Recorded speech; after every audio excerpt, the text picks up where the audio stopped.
You know, 2020 was a really offbeat year for Nintendo. Obviously the reasons behind that are obvious, but even still it was the first year since before their inception that we did not see a full Nintendo Direct. Instead we were given partner showcases and indie directs, which, while cool, didn't feature the first-party content that Nintendo fans are Nintendo fans for. Instead, they insisted on simply dropping those announcements randomly on Twitter with no build-up or anything, with exceptions being made for Pokemon Directs, Smash reveals, and the Mario 35th Anniversary Direct. And with all things considered, those random Twitter drops worked pretty well. Instead of sitting on the edge of our seats waiting to see what the next big reveal is, we simply woke up to some incredible news, and honestly, the levels of excitement between the two aren't very different. Because of their success, it was almost starting to look like Nintendo didn't see as much value in the Direct formula as they did previously. Many even speculated that, hey, maybe full Directs are done for, and every announcement was simply going to be via a Twitter post. Even I thought it was pretty plausible considering how important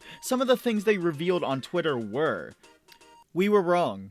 On the date of Tuesday the 16th, 2021, aka 2 days ago from this moment, Nintendo made a tweet announcing the first full Nintendo Direct since September 4th, 2019, saying it would have a whole 50 minutes of information. Like always, everyone got their hopes up expecting Pikmin, Zelda, Donkey Kong, and whatnot, but I'd argue that those things, or at least one of those things, was pretty reasonable to expect this time around. For one, this is the 20th anniversary of Pikmin, a series that Nintendo clearly has something cooking for, considering that they're the only non-Mario characters to make an appearance at Super Nintendo World. Secondly, it's the 40th anniversary of Donkey Kong, which has bountiful rumors circulating over a new DK game coming sometime soon. And easily the most important of all, Zelda's 35th anniversary is also this year.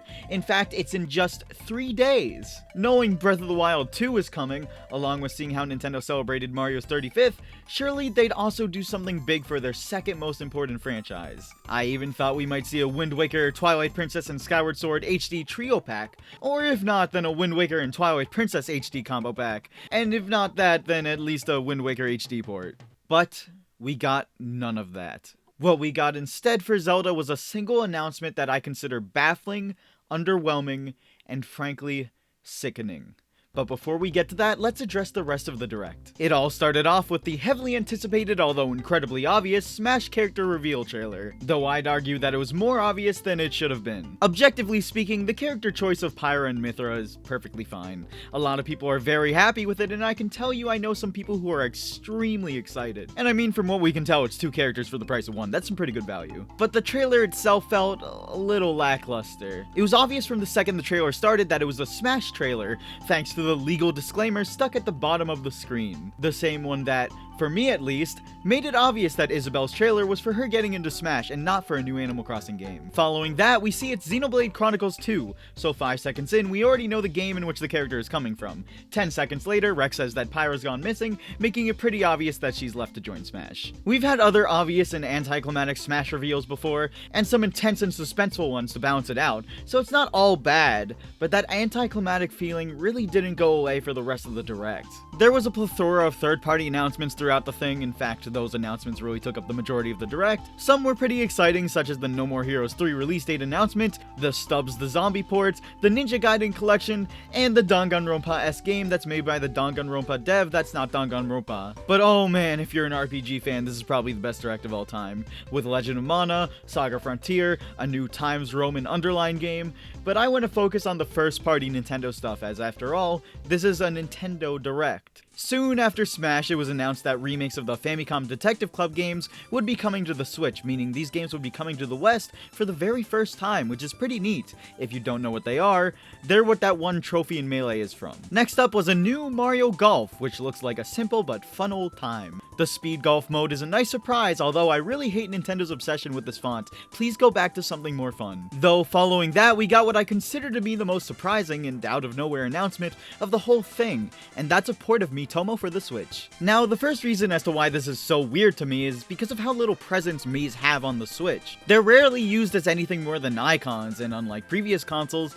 there aren't any apps built around them. The second reason is that this is, in fact, the very first 3DS exclusive to be ported to the Switch. We've seen multi-platform games get ported, and we've seen games released on the Switch alongside the 3DS, but this is the first time a game originally made for the 3DS was brought over to the Switch. I'm not gonna lie, I thought that if this were to happen, it was going to be Samus Returns, but at the very least it opens the door for more 3DS games to get ported. Though there's one major problem with it that I'll get to in just a bit. Following Miitomo, we have a Mario update coming for Animal Crossing New Horizons that, just like every New Horizons update, is filled with things that should have just been in the base game. Getting towards the end of the Direct, we finally saw something Zelda, grouped together with the rest of the third-party announcements. Hyrule Warriors Age of Calamity DLC, which I'm sure some people will quite enjoy even though they didn't show anything that will be in the DLC itself. Though with only 10 minutes left of the presentation, people were getting antsy for some huge reveals, and for a second there, it seemed like they were coming. Shinya Takahashi snapped his fingers, and lo and behold, Eiji Aonuma, producer of the Legend of Zelda series, appeared to tell us that Breath of the Wild 2 is progressing smoothly and nothing beyond that. But he did tell us that Skyward Sword was coming to Switch, and as the final Zelda game of that era to be missing an HD version, it was nice to finally see the game get released on a modern platform, especially since it could now be played entirely without motion controls. Alongside its announcement, a limited edition pair of Zelda Joy-Cons were revealed, along with, to my surprise, no Wind Waker nor Twilight Princess. I thought that surely if Skyward Sword HD were to come, it would be bundled or at least released alongside ports of those other two games, especially since they're technically two exclusives that the Wii U is still sitting on. At the very least, according to some prominent VGC journalists who also leaked details on the Mario 35 Direct, these two will be heading to the Switch this year, so there is still some hope to be had.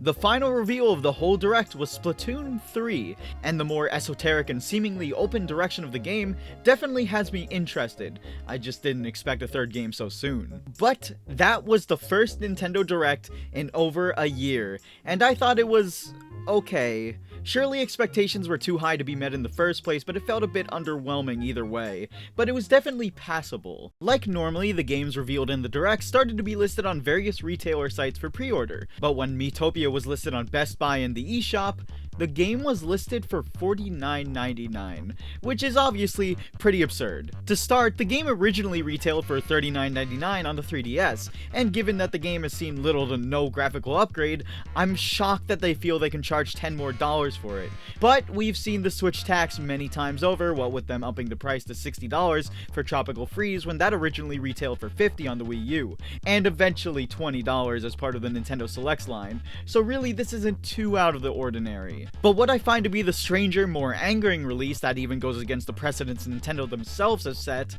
is the price of $60 for Skyward Sword HD. On the surface, this is insulting in the same way that Tropical Freeze and Miitopia are, being that the game originally released for $50 and is now selling for $60. But this one goes a lot deeper than that.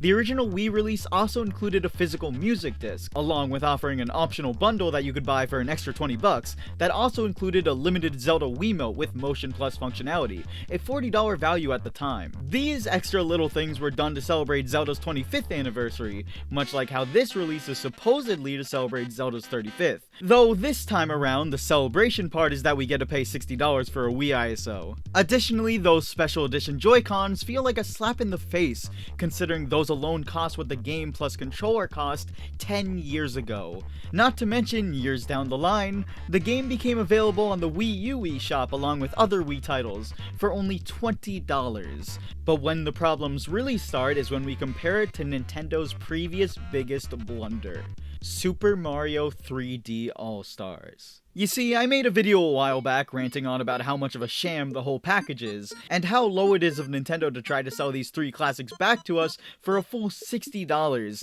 when each of them were offered at a much lower price previously. And while I do think the fact that they made it available for a limited time only does make it the more dubious release, I think the price of Skyward Sword HD sends a much more firm message. You see, 3D All-Stars included 3 games, each from a different platform, an N64 game, a GameCube game, and a Wii game, and it was $60. Skyward Sword HD is just a Wii game, and is still $60. Obviously, the math doesn't add up.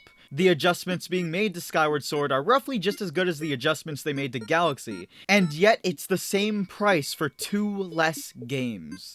I have a few theories as to why they're sticking to this pricing. The first theory, being the unrealistically optimistic one, is that Nintendo doesn't see any literal value in their games from before the Wii era, and that the inclusion of 64 and Sunshine was just a bonus in their eyes, and what you were really paying $60 for was just Galaxy. It would still be a ripoff in a way, but at least then they'd likely be open to maybe eventually bringing out more 64 and GameCube games for a cheaper, almost free price. The other, more realistic theory is that Nintendo saw the sales of 3D All-Stars and realized they greatly underestimated what they could get away with. Despite the price, the negative stigma around it, and the frankly botched port job, 3D All-Stars has sold 8.3 million copies as of December 31st, 2020, making it the 13th best-selling game on the entire console. And upon seeing those numbers, Nintendo is now deciding to test the waters to see how little they could give you and how much they could charge for it. Why give us 3 old games for the price of 1 new game, when it might be possible to sell us 1 decade-old title for the price of a brand new video game? The most ironic part is how soon this announcement is after the release of the fantastic Mario 3D World port, a release that adds so much far beyond what's in the original game, making it well worth the $60 price tag. It's clear that one was in the oven for quite a while, and I have to wonder if Nintendo would have put the same effort into it had development started after they saw the success of 3D All-Stars. And if the rumors are true and we are going to see both Wind Waker and Twilight Princess come to Switch, are those two going to be $60 each? Are we going to have to pay $180 for 3 games that could have been bought for $150 at their original MSRP, and can easily be bought for around $70 total nowadays? I don't think it's unlikely at this point. I want to make it perfectly clear that the price itself is not a problem. I personally could buy Skyward Sword HD for $60 if I really wanted to, but the problem is that Nintendo's making it perfectly clear to me that I shouldn't. There will be many people who purchase this title without thinking too deeply about it, and I don't blame them. There's many other worse games you could buy for $60, and on that prospect alone, it's technically worth it. But Nintendo's going to be paying close attention to see whether or not they could release Galaxy 2, Donkey Kong Country Returns, Pikmin 2, or other $20 titles for a full $60 with little or no changes. If Skyward Sword HD sells millions, which I'd be willing to bet $60 it will, then they're going to be reaching into their back pocket to pull out as many Wii and 3DS ports as they possibly can. They're paying close attention to see how much effort they need to put in, and as they see less and less effort is required, the quality of their products will only continue to decline.